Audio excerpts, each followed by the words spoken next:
This is Professor Alan Haungs, Electromagnetic Induction Lab, Basic Concept number 3, Physics 124, SUNY, Fredonia. This section of this talk is going to be about LENZ'S law. When Faraday made his observations were not complete. There were a couple things he hadn't quite resolved. So a guy named Lenz took another look, a little closer look, and then made some other amazing observations. And his observations ultimately is what led us to something called the transformer law of current and the transformer law of voltage. So this is a precursor to something that becomes very useful in the world. So these kind of abstract ideas. So here's something I built. First of all, again, a transformer. This is what a transformer would typically look like. That's a homemade transformer. Okay, two coils sharing the same magnetic material. Here's another transformer I built. Two coils sharing the same magnetic material, except this magnetic material is made out of powdered iron and some kind of glue or plastic. Here's what a commercial transformer would look like that might get soldered onto a circuit card. Here's a large power transformer that'd be used in a power supply for something. So this is the metal core, and you can't see the copper coils, but there's two copper coils, a primary and a secondary, in this lug of material here. This one converts 120 volts AC into 12.6 volts AC. So all these typical transformers that are used for power usually have multiple windings, multiple rotations around a core. Now, that's not necessary. You can just have one winding, or you can have half a winding, okay?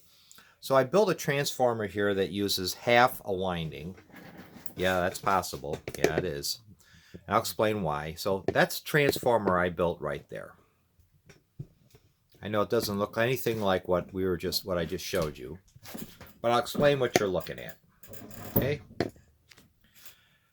I'm supplying a voltage right here of 1 volt peak, 2 volts peak to peak. It's an AC voltage, and it's going back and forth 2 million times a second. So this is just going to the oscilloscope, and it's measuring that input. So this will be my primary, okay? And this will be my secondary. I know this doesn't seem believable, but it really works, okay? This happens all the time in radio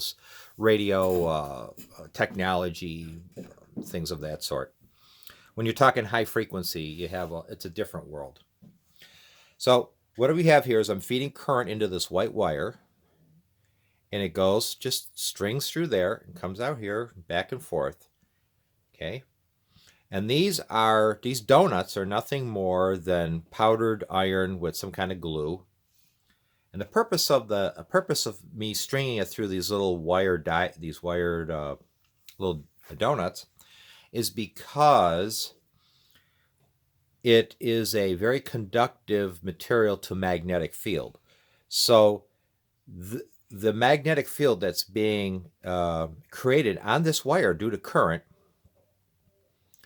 is creating a very strong magnetic field inside of here.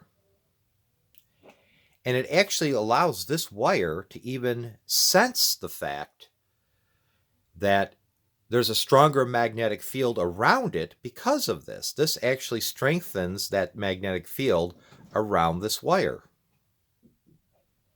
That's quite interesting. And I have 1 volt peak sitting here. Now, normally, if you were to take a piece of wire like this and put 1 volt across it from here to here, that wire would get red hot, and be destroyed. So why is this wire not conducting electricity like it normally would? It's because I put this little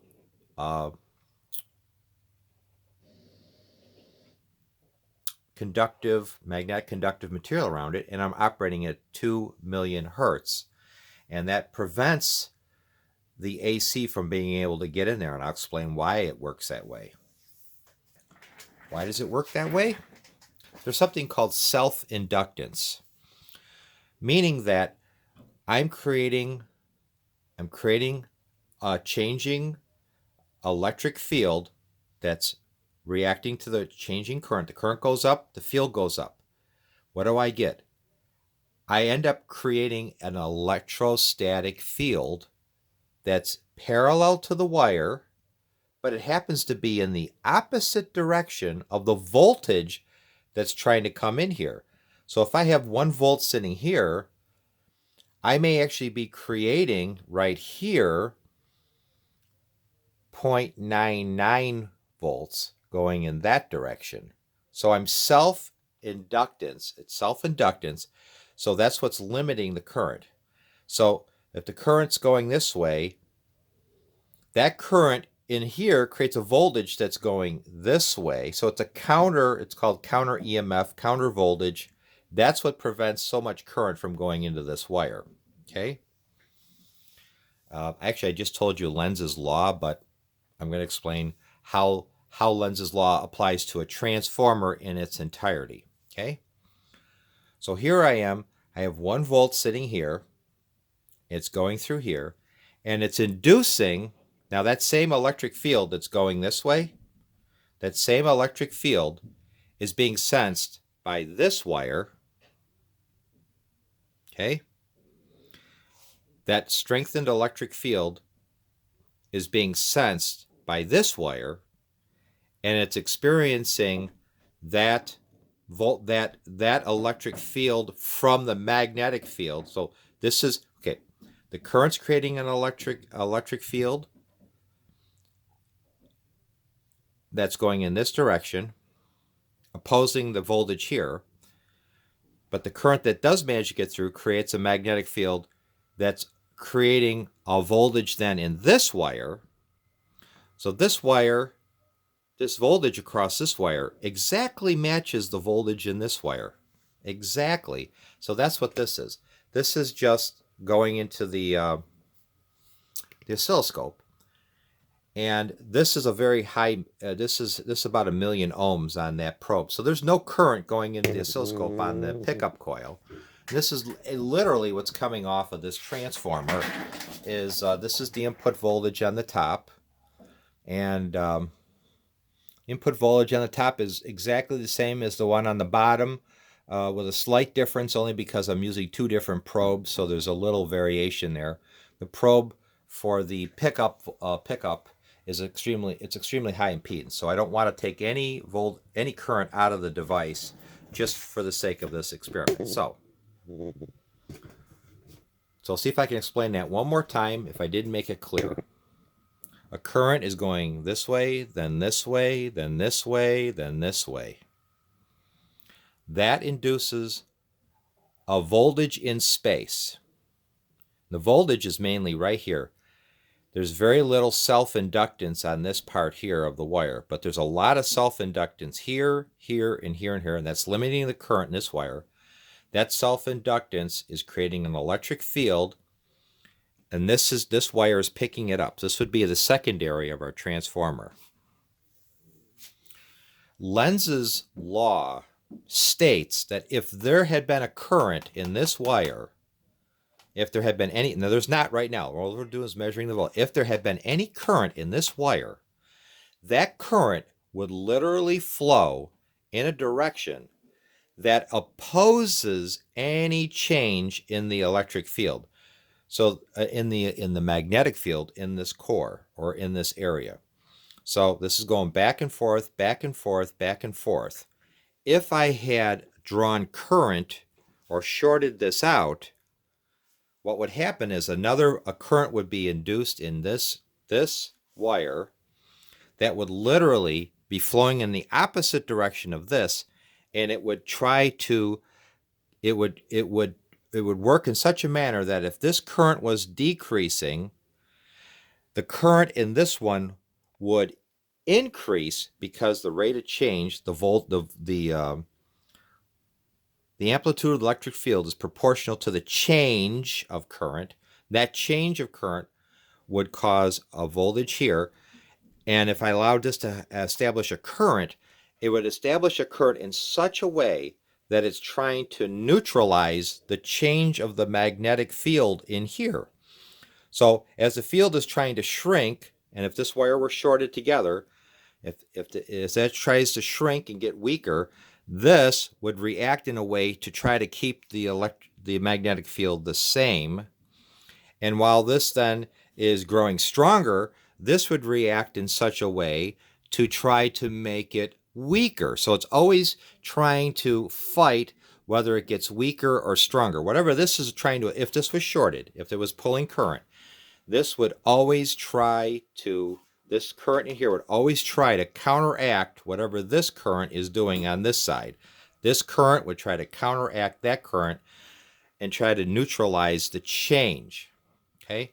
Now, how can you prove that? How would you be able to prove that? Well, one way you could do is I just ran another wire through here, right? Now, if that's true, if you short out this wire, you would have that effect. Well, I could just short out this wire. It just runs through there. If what I said is true, then the voltage over here should radically change. So what would happen if I were to short out this wire? Well, let's just see. I'm going to short the wire out. It did. In fact, now that this wire has been shorted out, this wire is shorted out, the sensed voltage went way, way down because the current in this wire, and these wires are not electrically connected. This is all induction.